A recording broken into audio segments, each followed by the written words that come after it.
ಬೀಟಿಗೆ ಹಾಕಿ ಸಾಕು. ಅದೇನಂತ ಹೇಳ? ಅದೇನಾ ನೀವು ಗಲಾಟೆ ಮಾಡಿ ಮುಚ್ಚಿದ್ರಲ್ಲ ಆ ಬಾರು ಮತ್ತೆ ಓಪನ್ ಆಗದೆ.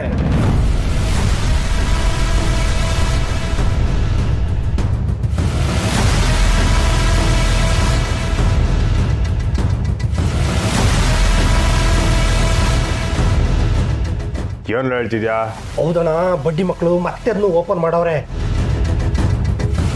ಅದು ಅಲ್ಲದೆ ಆ ಬಾರ್ಗೆ ಬಂಗಾರಮ್ಮ ಬಾರ್ ಅಂತ ಅವನ ಹೆಸರಿಟ್ಟವ್ರೆ.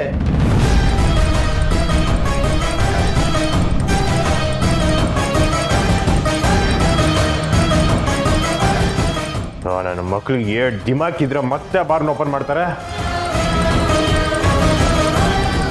ಇವಾಗಲೇ ಹೋಗಿ ಅವ್ರನ್ನ ನಿಂತ ಜಾಗದಲ್ಲಿ ಊತ ಹಾಕ್ಬಿಡ್ತೀನಿ. ಬರಲ್ಲ ಬೇಡ ಮಗ, ದೊರೆ ನೀನು ಜಗಳಕ್ಕೆ ವಾಗ್ಲಿ ಅಂತಲೇ ಅವ್ರು ಹಿಂಗೆಲ್ಲ ಮಾಡ್ತಾವ್ರೆ. ಅದಕ್ಕೆ ತಕ್ಕನಂಗೆ ನೀನು ಅಲ್ಲಿಗೆ ಹೋಗಿ ತಪ್ಪಿತಸ್ಥ ಆಗಬೇಡ. ಇಲ್ಲ ಕಣವ, ಅದು ನಮ್ಮವ್ರು ಮುಚ್ಚಬೇಕು ಅಂತ ಅನುಮತಿ ನೀಡಿರೋ ಬಾರು. ನಾನು ಇರೋ ಗಂಟ ಅದನ್ನ ತೆಗಿಯಾಕ್ ಬಿಡಕ್ಕಿಲ್ಲ. ಅದು ಅಲ್ಲದೆ ನಿನ್ನ ಹೆಸ್ರು ಇಟ್ಕೊಂಡು ನಡೆಸ್ತವ್ರಂತೆ. ನಿನ್ನ ಹೆಸ್ರು ಕಳಂಕ ತರಕ್ಕೆ ನಾನು ಬಿಡಕ್ಕಿಲ್ಲವ. ಐ ಬರ್ರ.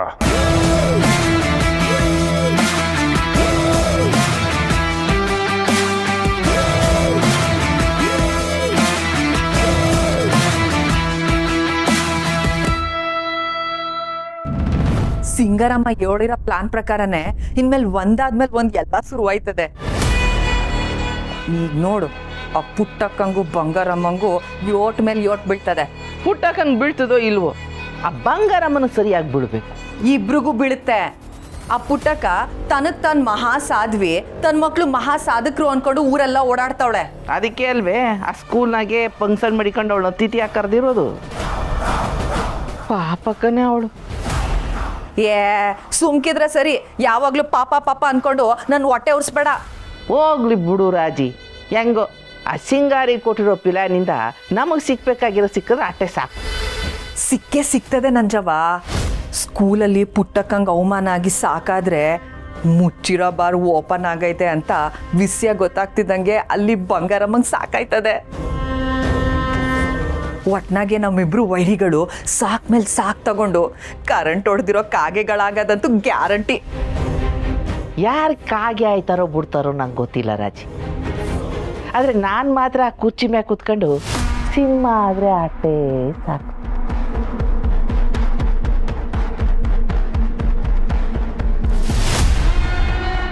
ಮಾಡಿರೋ ಪ್ಲಾನ್ಗೆ ನಿನಗೆ ಕುರ್ಚಿ, ನನಗೆ ಮೆಸ್ಸು ಸಿಕ್ಕೇ ಸಿಗ್ತದೆ. ಇನ್ಮೇಲೆ ದೇವಿಪುರ ಕಾಯೋ ದೇವಿಗಳು ನಾವೇಯ.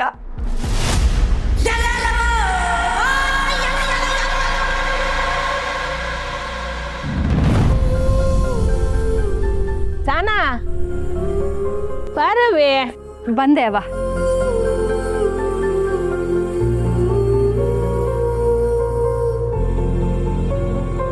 ಪುಟ್ಟಕ್ಕ, ಸಹನಾ ನೀವು ಕಾರಲ್ಲಿ ಬನ್ನಿ, ಮಕ್ಕಳ ನೀವು ವ್ಯಾನಲ್ಲಿ ಬನ್ನಿ. ಸರಿ ಟೀಚರ್, ನಾವು ಸ್ನೇಹ ಮೇಡಮ್ ಬಗ್ಗೆ ಸ್ಪೀಚ್ ಪ್ರಿಪೇರ್ ಆಗ್ತೀವಿ. ಪುಟಿ, ಒಂದ್ ನಿಮಿಷ ನಿಂತ್ಕೋ. ನಿಂಗೆ ಸ್ನೇಹ ಮೇಡಮ್ ಯಾರು ಅಂತ ಗೊತ್ತಾ? ಓ ಗೊತ್ತು, ಸ್ನೇಹ ಮೇಡಮ್ ತುಂಬಾ ದೊಡ್ಡ ವ್ಯಕ್ತಿ. ಅವ್ರು ಚೆನ್ನಾಗಿ ಓದಿ DC ಆದ್ರು. ನಿನ್ಗೆ ಅವ್ರ ಬಗ್ಗೆ ಇನ್ನೇನೇನು ಗೊತ್ತು? ಅವ್ರು ಬಡತನದಲ್ಲಿ ಹುಟ್ಟಿ ಬೆಳೆದ್ರು, ಅದ್ಯಾವುದನ್ನ ಲೆಕ್ಕಿಸದೆ ಚೆನ್ನಾಗಿ ಓದಿ DC ಆದ್ರು. DC ಆದ್ಮೇಲೆ 100 ಜನಕ್ಕೆ ಸಹಾಯ ಮಾಡಿದ್ದಾರೆ. ನಿನ್ ಮಾತು ಕೇಳಿ ಸ್ಯಾನೆ ಸಂತೋಷ ಆಯ್ತು ಕಣವಿ. ನಿನ್ನ ಹೆಸರೇನು? ನನ್ನ ಹೆಸರು ತನುಜ. ನಾನು ಸ್ನೇಹ ಮೇಡಮ್ ಥರನೇ ಚೆನ್ನಾಗಿ ಓದಿ ದೊಡ್ಡ ವ್ಯಕ್ತಿ ಆಗ್ತೀನಿ. Very good, all the best. Thank you. ಚೆನ್ನಾಗಿ ಓದಮ್ಮ. ನೋಡ್ದೆ ನವಿ, ನಮ್ಮ ಸ್ನೇಹ ನಮ್ಮನ್ನು ಎಲ್ರೂ ಬಿಟ್ಟೋದ್ರುವೆ ಅವಳ ಸಾಧನೆ ಯೋಟ್ ಹೆಸರು ಮಾಡೈತೆ ಅಂತ. ಹೌದಕ್ಕ, ನಾವು ಸ್ನೇಹಕ್ಕ ಇಲ್ಲ ಅಂತ ಅನ್ಕೋಬಾರ್ದು. ಈ ಮಕ್ಕಳ ಕನಸಲ್ಲಿ ಸ್ನೇಹಕ್ಕ ಇದ್ದಾರೆ.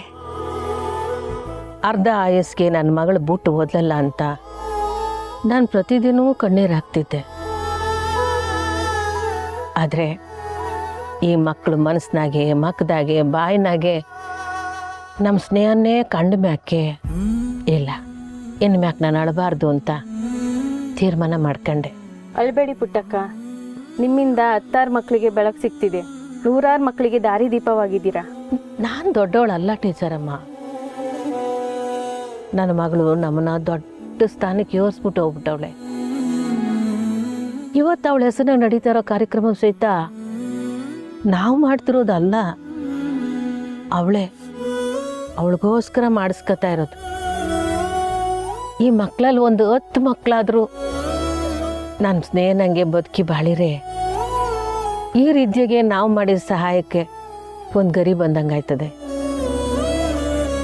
ನಿಮ್ಮಂಥ ದಾನಿಗಳಿದ್ರೇನೆ ಹೆಣ್ಮಕ್ಳಿಗೆ ಸಹಾಯವಾಗೋದು. ಹೆಣ್ಣು ಅಂದರೆ ಶಾಪ ಅಲ್ಲ, ವರ. ಹೆಣ್ಮಕ್ಳು ಹುಟ್ಟೋ ಮನೆ ಯಾವತ್ತೂ ದರಿದ್ರ ಆಗಕ್ಕಿಲ್ಲ. ಅವಳು ಆ ಮನೆಗೆ ದೀಪ ಇದ್ದಂಗೆ 10 ಜನಕ್ಕೆ ಬೆಳಕು ಕೊಡ್ತಾಳೆ.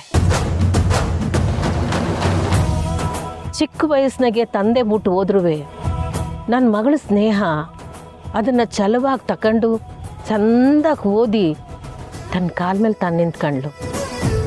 ಈದ್ಯಾಗೆ ಗಂಡು ಹೆಣ್ಣು ಅನ್ನೋ ಭೇದ ಇಲ್ಲ. ಸ್ವತಂತ್ರವಾಗಿ ಬದುಕಿ 4 ಜನಕ್ಕೆ ಸಹಾಯ ಮಾಡಬೇಕು ಅಂದರೆ ವಿದ್ಯೆಯಿಂದ ಮಾತ್ರ ಸಾಧ್ಯ.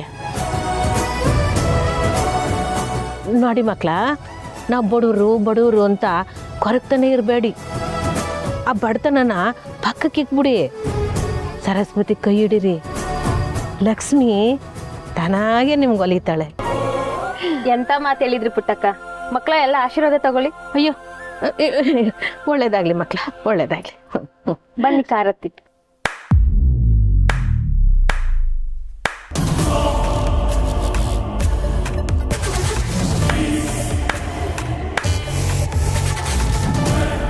ಅಕ್ಕ, ಇವ್ರು ಯಾಕೆ ಇಲ್ಲಿಗೆ ಬಂದರು?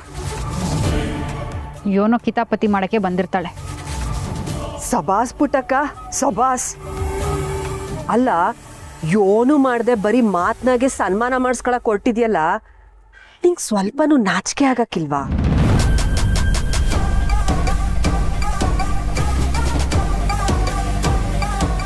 ಯೋನೇ ಹೊರ್ತಿದ್ಯಾ ರಾಜವ್ವ? ಏ ರಾಜವ್ವ, ಎಲ್ಲ ಕಡೆ ಬಂದು ತಕ್ಕಡಿ ಅಲ್ಲಾಡ್ಸೋ ಕೆಲಸ ಮಾಡಬೇಡ. ನಾನೇನ್ ತಕಡಿ ಅಳ್ಳಾಡಿಸ್ತಿಲ್ಲ, ತೂಕ ಸರಿಕಿಲ್ಲ ಅಂತ ಹೇಳ್ತೀವ್ನಿ ಆಟೆಯ.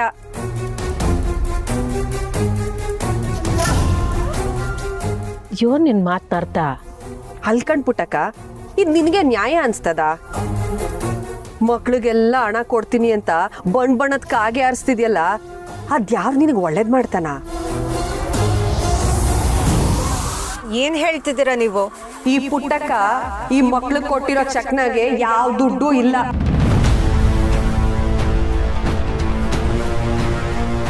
ಇವಳು ಮಗಳ ಹೆಸರಾಗೆ ಯಾವ ಇನ್ಸೂರೆನ್ಸ್ ಹಣನೂ ಬಂದಿಲ್ಲ.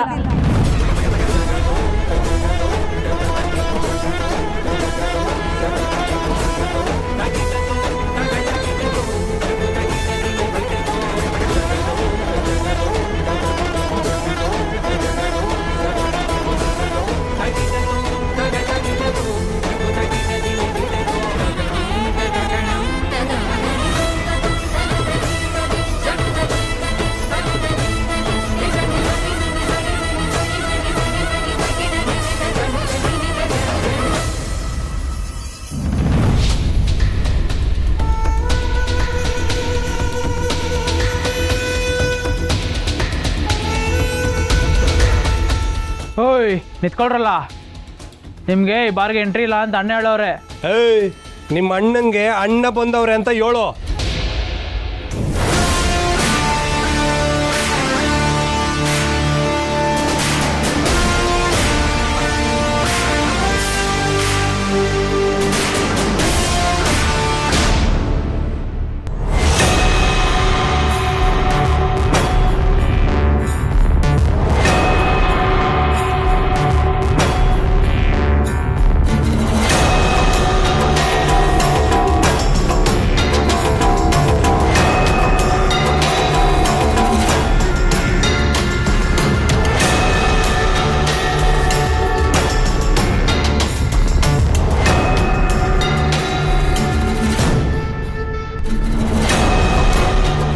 ಅಣ್ಣ ರಾಂಗ್ ಮೂಡಾಗ ಬಂದವ್ರೆ. ಮರ್ಯಾದೆಯಿಂದ ಜಾಗ ಬಿಟ್ಟು ಜನ್ಮ ಉಳಿಸ್ಕೊಳ್ಳಿ. ಹಾಂ, ಇಲ್ಲಾದ್ರೆ ಗೊತ್ತುಂಟಲ್ಲ, ನಿಂತ ಜಾಗದಲ್ಲೇ ಎಲ್ಲ ಮಾಡಿಸ್ತಾರೆ. ಏಯ್, ಯಾಕ್ರೋ ಬಾಸನ್ ತಡಿತಾ ಇದ್ದೀರಾ? ಬಾಸ್ ಬನ್ನಿ ಬಾಸ್, ನೀವು ಬರ್ತೀರಂತ ಗೊತ್ತಿತ್ತು, ಅದಕ್ಕೆ ನಿಮಗೆ ಸ್ಪೆಷಲ್ ಆಗಿ ಸಿಟ್ಟಿಂಗ್ ಅರೇಂಜ್ ಮಾಡಿದ್ದೀನಿ. ಏಯ್ ಮತ್ತೆ ನೀನು ತಗಲು ಬಜ್ಜಿ ಆಟನ ಶುರು ಮಾಡ್ಕೊಂಡ. ಇಲ್ಲಿ ಬಾರ್ ಶುರು ಮಾಡ್ಬಾರ್ದಂತ ಹೇಳಿರ್ಲಿಲ್ವೇ? ಏನು ಮಾಡೋದು ಬಾಸ್, ಹೆಂಡ್ತಿನ ಕಳ್ಕೊಂಡು ನೀವು ಕಣ್ ಕಡೆ ಕುಡಿತಾ ಇರೋದು ನೋಡೋಕ್ಕಾಗ್ತಿಲ್ಲ. ಅದಕ್ಕೆ ರಾಯೆಲ್ಲ ಕೂತ್ಕೊಂಡು ಕಣ್ ಪೂರ್ತಿ ಕುಡೀಲಿ ಅಂತ ಓಪನ್ ಮಾಡಿದ್ದೀನಿ. ಆ ದೇವರ ಮನ್ಸಿಂಗೆ ಈಟೆ ಆಯ್ಸು ಅಂತ ಬರ್ದು ಕಳ್ಸಿರ್ತಾನೆ. ಅದ್ರ ಜೊತೆಗೆ ನೀನು ತಿಂತಂತವ ಇಟ್ಕೋಬೇಡ, ಬೀರ್ನೆ ಒಂಟೋಯ್ತೆ ಅಂತ ಕೂಡ ಬರ್ದಿರ್ತಾನೆ. ನೋಡ್ಕೊ ಮಾತಾಡೋ. ನೀವೇನು ಬಾಸ್, ನಿಮಗೋಸ್ಕರ ಬಾರ್ ಓಪನ್ ಮಾಡಿವೀನಿ, ನಿಮ್ಮ ಅವನ ಹೆಸರೇ ಇಟ್ಟಿದ್ದೀನಿ. ನೀವು ನೋಡಿದ್ರೆ ನನ್ನ ಆಯ್ಸೆ ಮುಗೀತು ಅಂತ ಹೇಳ್ತಾ ಇದೀರಲ್ಲ. ಕೊನೆ ಕಿತ ಕೇಳ್ತೀವಿ, ಬಾರ್ನ ಮುಚ್ತೀಯಾ ಇಲ್ವಾ? ಲೈ, ನೀನು ಹೇಳಿದ ತಕ್ಷಣ ಕ್ಲೋಸ್ ಮಾಡ್ಬಿಡೋದಕ್ಕೆ ಈ ಬಾರ್ ಏನು ನಿಮ್ಮ ಅಪ್ಪಂದ?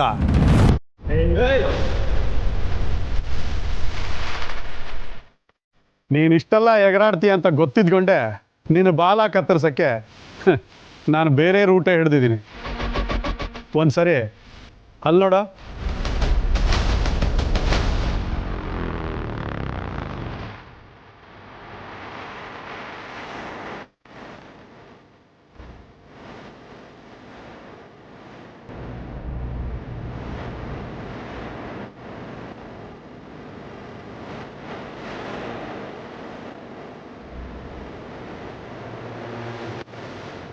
ನೋಡ್ ಕಂಟಿ, ಬಾರ್ ಕ್ಲೋಸ್ ಮಾಡಿಸು ಅಂತ ಹೇಳೋ ಅಧಿಕಾರ ನಿನಗಿಲ್ಲ. ಅವರು ಲೀಗಲ್ ಆಗಿ ಪರ್ಮಿಷನ್ ತಗೊಂಡೇ ಓಪನ್ ಮಾಡಿರೋದು. ಅದು ಹೆಂಗಾಯ್ತದೆ ಮೇಡಮ್? ನಮ್ಮವ್ರು ಡಿ ಸಿ ಆಗಿದ್ದಾಗ ಈ ಬಾರ್ನ ಮುಚ್ಚಬೇಕು ಅಂತ ಆರ್ಡ್ರ್ ಮಾಡೋಗವ್ರೆ. ಡಿ ಸಿನೇ ಸತ್ತು ಸುಡ್ಗಾಡ್ ಸೇರ್ಬೇಕಾದ್ರೆ ಇವನ್ ಯಾವನ್ ಮೇಡಮ್ ನಮ್ಮನ್ನು ಕೇಳಕ್ಕೆ? ಕಂಟಿ, ಸುಮ್ಮನೆ ಕಿರಿಕ್ ಮಾಡ್ಕೋಬೇಡ. ಡಿ ಸಿ ಅವ್ರು ಸೈನ್ ಮಾಡಿ ಹೋಗಿರೋದಕ್ಕೆ ಯಾವ ಪ್ರೂಫು ಇಲ್ಲ.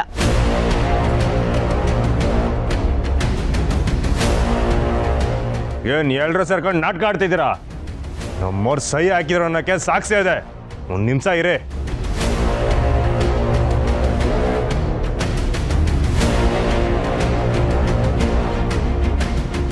ಹಲೋ ಕುಮಾರಣ್ಣ, ನಮ್ಮವ್ರು ಈ ಬಾರ್ ಮುಚ್ಚಕ್ಕೆ ಸಹಿ ಹಾಕಿದ್ರು ತಾನೆ?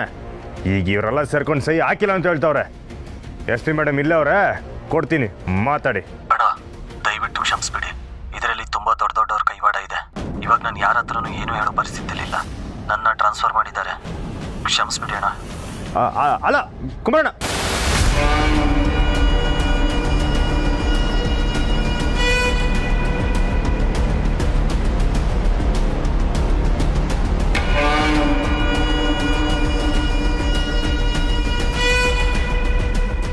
ಲೇ, ಇವಾಗ ಗೊತ್ತಾಯ್ತಾ ಈ ಬಾರ್ ಕ್ಲೋಸ್ ಮಾಡಿಸೋದಕ್ಕೆ ಯಾರ ಕೈಯಲ್ಲೂ ಸಾಧ್ಯ ಇಲ್ಲ ಅಂತ? ನೋಡ್ ಕಂಟಿ, ನೀನೀಗ ಇಲ್ಲಿಂದ ಹೋಗಿಲ್ಲ ಅಂದರೆ ನಿನ್ನ ಮೇಲೆ ಕೇಸ್ ಹಾಕಬೇಕಾಗತ್ತೆ. ಸುಮ್ಮನೆ ಪ್ರಾಬ್ಲಮ್ ಮೇಲೆ ಪ್ರಾಬ್ಲಮ್ ತಂದ್ಕೋಬೇಡ. ಕರ್ಕೊಂಡು ಹೋಗಿ. ಅಣ್ಣ, ಎಲ್ಲ ಯಾಕೋ ನಮಗೆ ಉಲ್ಟ ಹೊಡಿಯಂಗೆ ಕಾಣ್ತೈತೆ. ಇದನ್ನ ಬೇರೆ ರೀತಿನೇ ಡೀಲ್ ಮಾಡಬೇಕು. ಬಾಣ ಹೋಗುಮ.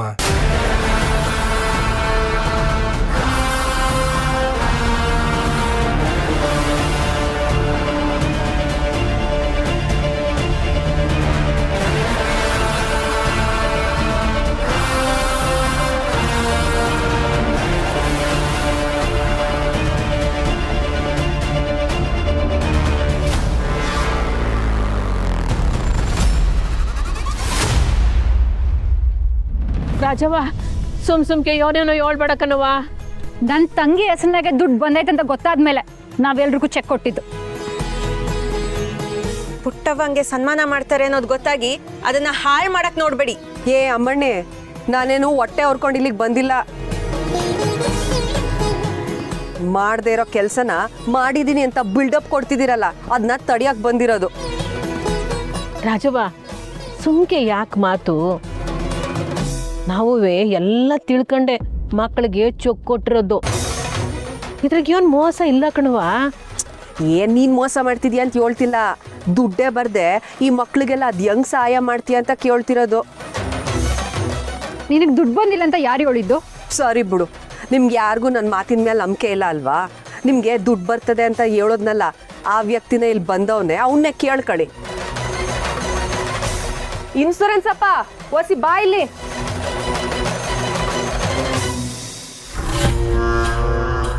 ಸಾಹೇಬ್ರೆ, ಯೋನಿದು ರಾಜವ್ವ ಯೋನೇನೋ ಹೇಳ್ತಾವಳೆ.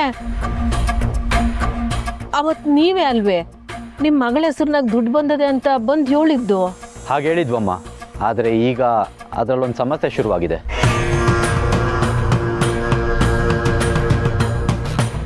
ನಿಮ್ಮ ಮಗಳು ಆಕ್ಸಿಡೆಂಟಲ್ಲೇ ಸತ್ತಿದ್ರು ದುಡ್ಡುಗೋಸ್ಕರ ಅವರೇ ಮಾಡ್ಕೊಂಡಿದ್ದ ಅಥವಾ ಕೊಲೆನ ಅಥವಾ ನಿಜವಾಗ್ಲೂ ಆಕ್ಸಿಡೆಂಟೇ ಆಗಿದೆಯಾ ಅನ್ನೋದ್ರ ಬಗ್ಗೆ ತನಿಖೆ ನಡೀತಿರೋದ್ರಿಂದ ಹಣ ಕ್ಯಾನ್ಸಲ್ ಆಗಿದೆ.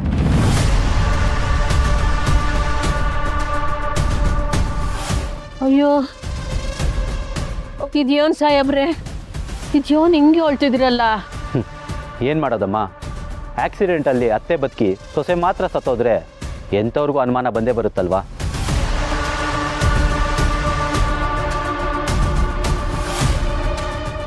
ಅಲ್ಲ, ನಿಮ್ಮ ಮಾತಿನ ಅರ್ಥ? ಹೀಗೆ ಆಗಿದೆ ಅಂತ ಹೇಳೋದಕ್ಕೆ ನಾವೇನು ತನಿಖಾಧಿಕಾರಿಗಳಲ್ಲ. ಫೈನಲ್ ರಿಪೋರ್ಟ್ ಬರೋವರೆಗೂ ನಾವು ಇನ್ಶೂರೆನ್ಸ್ ದುಡ್ಡನ್ನ ಕೊಡೋದಕ್ಕಾಗೋದಿಲ್ಲ.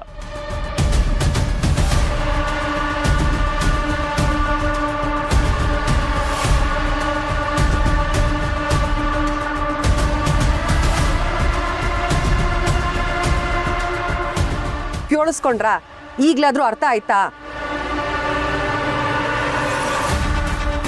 ಹಂಗಾರೆ ನಾವು ಮಕ್ಳಿಗೆ ಕೊಟ್ಟಿರೋ ಚೆಕ್ಕು ಅಕೌಂಟ್ಗೆ ದುಡ್ಡೇ ಬರೋದಿಲ್ಲ ಅಂದರೆ ಚೆಕ್ ಎಲ್ಲಿ ವರ್ಕ್ ಆಗುತ್ತೆ?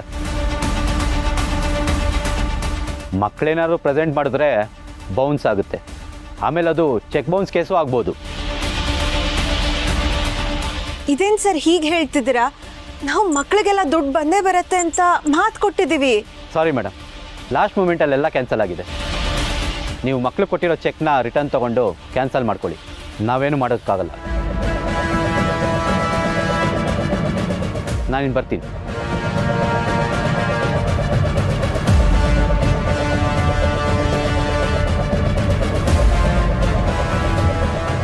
ಇದೇನಿದು ಪುಟ್ಟಕ್ಕವ್ರೆ?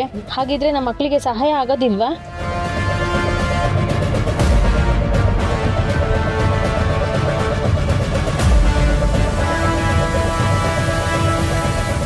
ವಿದ್ಯಾರ್ಥಿ ವೇತನ ಬರುತ್ತೆ, ನಾನು ಅದರಲ್ಲೇ ಓದ್ತೀನಿ ಅಂತ ನಮ್ಮ ಅಪ್ಪನ ಹತ್ರ ಜಗಳ ಮಾಡಿದ್ದೆ. ಈಗ ಈ ವಿಷಯ ಗೊತ್ತಾದ್ರೆ ಅಪ್ಪ ಮತ್ತೆ ನನ್ನ ಕೆಲ್ಸಕ್ಕೆ ಸೇರಿಸ್ಬಿಡ್ತಾರೆ.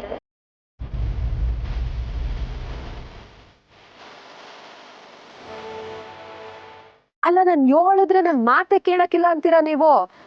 ನೋಡಿ, ನಿಮ್ ಸ್ನೇಹ ಹೆಸರಾಗಿ ಯಾವ ದುಡ್ಡು ಬರಕ್ಕಿಲ್ಲ, ನೀವ್ ಯಾವ ಮಕ್ಳಿಗೂ ಸಹಾಯ ಮಾಡಕ್ ಆಗೋದು ಇಲ್ಲ. ಮಕ್ಳೇ, ಆಗ್ಲೇ ಈ ಪುಟಕ ಈಟುದ ಏನೇನೋ ಭಾಷಣ ಬಿಗದ್ಲಲ್ಲ, ಅದೆಲ್ಲ ಸುಳ್ಳು.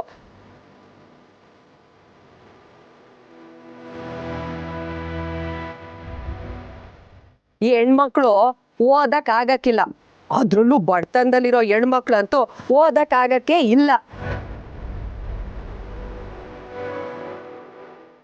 ನೋಡ್ರೆ ಹುಡ್ಗಿರ, ಈ ಪುಟ್ಟಕ್ಕನಂತವ್ರೆಲ್ಲ ಬಂದು ನಿಮ್ಮನ್ನ ಓದಿಸ್ತೀನಿ, ಮ್ಯಾಕ್ ಕೂರಿಸ್ತೀನಿ ಅಂತೆಲ್ಲ ಬೊಗ್ಳೆ ಬಿಟ್ರೆ ಅದನ್ನೆಲ್ಲ ನಂಬಕ್ ಹೋಗ್ಬೇಡಿ. ಇವರೆಲ್ಲ ಬರೀ ಬಾಯಿ ಮಾತಾಗೆ ಮರಳು ಮಾಡೋ ಜನ, ಕೆಲಸ ಮಾಡೋ ಜನಗಳಲ್ಲ. ಯೋನ್ಗತ್ತಾ, ಇವ್ರನ್ನ 4 ಜನ ಹೊಗಳ್ಬೇಕು, ಚಪ್ಪಾಳೆ ತಟ್ಟಬೇಕು, ಆಮೇಲೆ ಇವ್ರ ಫೋಟೋ ಪೇಪರ್ನ ದೊಡ್ಡದಾಗ ಹಾಕ್ಬೇಕು, ಆಟೆ.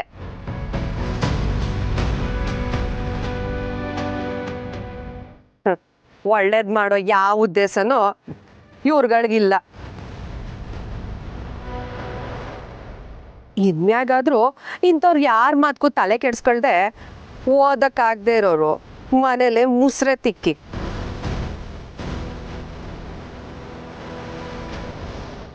ಹಂಗೂ ಓದ್ಲೇಬೇಕು ಅಂತಿದ್ರೆ ನಿಮ್ಮ ಅಪ್ಪ ಅವಂಗೆ ಕೂಲಿ ನಾಲಿ ಮಾಡಿ ಫೀಸ್ ಕಟ್ಟಕ್ಕೆ ಹೇಳಿ.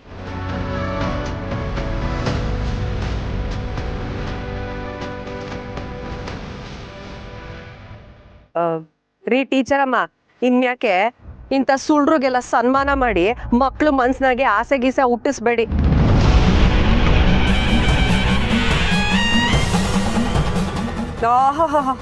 ಈ ಸುಳ್ರಿಗೆ ಮನೆ ತನಕ ಕಾರು, ಇದು ಬೇರೆ ಕೇಡು.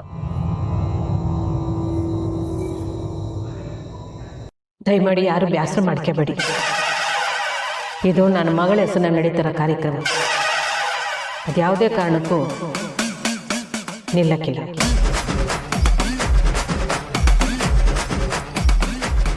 ನಿಮ್ಗೆ ಕೊಟ್ಟಿರೋ ಮಾತನ್ನ ನಾನು ಉಳಿಸ್ಕೊತೀನಿ. ನಾನು ಹೇಳಿದ ಸಮಯಕ್ಕೆ ನಿಮಗೆ ದುಡ್ಡು ಬಂದು ಮುಟ್ತದೆ. ನಿಮ್ಮ ವಿದ್ಯಾಭ್ಯಾಸಕ್ಕೆ ನಾನು ಹೊಣೆ, ನಿಮ್ಮ ಓದಿಗೆ ನಾನೇ ಜವಾಬ್ದಾರಿ.